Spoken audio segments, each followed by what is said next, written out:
어떤 사건에 대한 재판입니까? 예, 예전에 사건 현장에서 한번 소개해드린 사건이 있는데 허위 매물을 등록했습니다. 중고 자동차를요. 그래서 보통 가격보다 싼 자동차 그 가격을 보고 찾아온 사람들에게 일단 계약서를 작성하게 합니다. 그런데 이런저런 핑계를 대면서 이게 수입차다. 뭐 이런 어떤 추가금이 낸다, 관세도 내야 된다, 중대한 결함이 있다 이러면서 그 차를 사지 않도록 유도를 합니다. 그리고 다른 차를 보여줘요. 그리고 원래 생각했던 가격보다 훨씬 많은 돈을 지불하게끔 유도하고 그리고 협박까지 하는 그런 사건이었습니다. 이 총 범죄 6차례에 걸쳐서 피해자 6명에게 7,800여만 원을 뜯어냈습니다.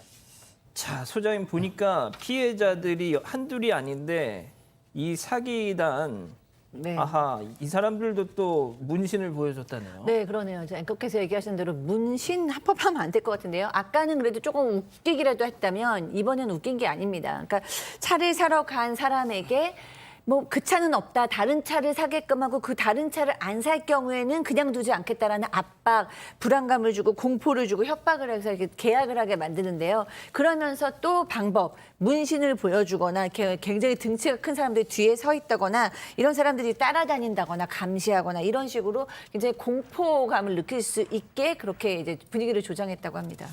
자, 이런 사람들이 하는 문신하고 진짜 타투이스트들이 하는 진짜 멋진 타투하고는 좀 다르겠죠. 자, 그럼 여기서 이번 재판 체크 포인트 짚어보죠. 억울한 죽음입니다. 자, 이게 이 문제가 불거진 것이 그 피해자분이 유서를 써놓고 극단적인 선택을 했었잖아요. 예, 처음에는 좀 단순 변사로 끝날 것 같았는데 이 사건은 이내 좀 다른 국면으로 바뀌었습니다. 남성의 유품이 휴대전화에서 유서가 좀 발견됐기 때문인데 이거 제가 유서 내용을 조금 전해드려야 될 것 같아요. 형사님들, 나는 사기 폭력으로 인해 죽음을 당합니다. 나의 금융사정을 철저히 조사해 주시길 바랍니다. 1톤 트럭 다 썩은 거 강제로 대출받아 산 겁니다. 강제로 말입니다. 그리고 다른 것에도 사인을 많이 했습니다. 아마 사인을 100번 이상 한 것 같습니다. 손가락에 쥐가 왔으니까요. 온몸에 문신을 한 사람들에게 둘러싸인 상태에서 사인을 하라고 해서 여기저기 엄청나게 사인했습니다. 피해자의 유서입니다. 아유, 참, 이게 지금 어쩜 좋습니까, 소장님? 그러니까요. 제가 굉장히 화가 나는 건 이 분이 나름 어려운 상황에서도 희망을 가지고 열심히 살던 분이신 거예요. 그리고 그 희망을 가지고 기초생활수급자였어요. 왜냐하면은 가정이 너무 어려웠는데 둘째지만 이제 첫째 형이 몸이 아픈 상태에서 이분이 초등학교만 졸업하고 일용직 근로자라면서 가족을 부양했던 상황이에요. 결혼도 못하고 그렇게 가족을 부양하지만 희망을 가지고 열심히 사신 분입니다. 그러면서 이제 돈을 모은 거죠. 그리고 나는 이걸 가지고 석공업을 할 수 있는 트럭을 사야겠다라고 생각을 하고 그 트럭을 산 다음에 발견한 다음에 그렇게 만족하셨다고 해요. 그래서 그 트럭을 사러 갔는데 이제 이런 일을 겪으면서 절망을 한 거고 나에게는 이제 희망이 없구나라고 하면서 자포자기하신 게 아닌가라는 생각이 듭니다. 예. 근데 이게 이 사기단의 정말 죄질이 나쁜 것이 아주 주도 면밀하게 자기들끼리 탁탁탁탁 역할을 분담해서 사기를 쳤어요. 네, 이거 이제 총괄하는 팀장이라고 불리는 사람이 있고요. 이런 식입니다. 인터넷에서 이 자동차를 봐요. 딱 이런 일을 겪으셨을 것 같은데 보고 연락을 하면 전화를 받는 전화 상담원이 그럴듯하게 얘기를 해줍니다.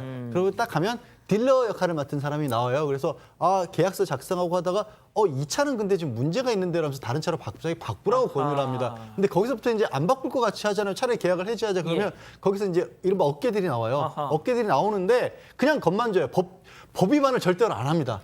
그러니까 아슬아슬한 경계선상에서 있는 거예요.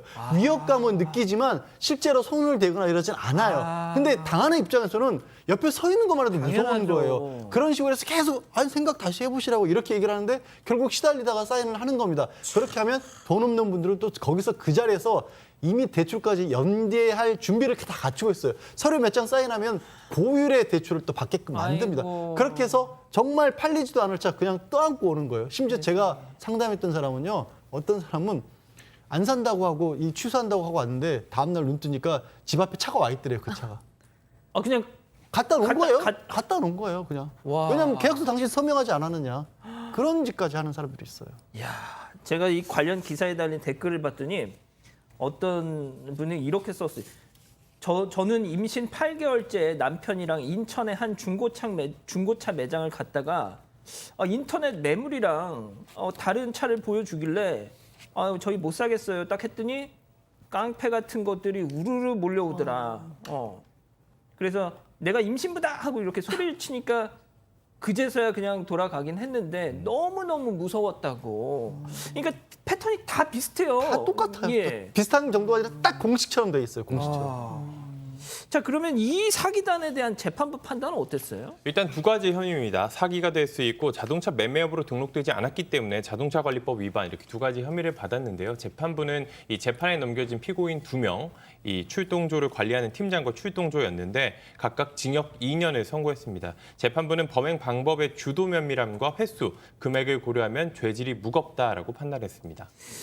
그러니까 이 워낙 이 중고차 관련해서 이런 일들이 많다 보니까 많은 분들이 대기업의 그 중고차 시장 진출을 좀 법적으로 허용해줘라. 대기업이 들어오면 이런 게 조금은 좀 없어지지 않겠느냐라고까지들 막 하시는데.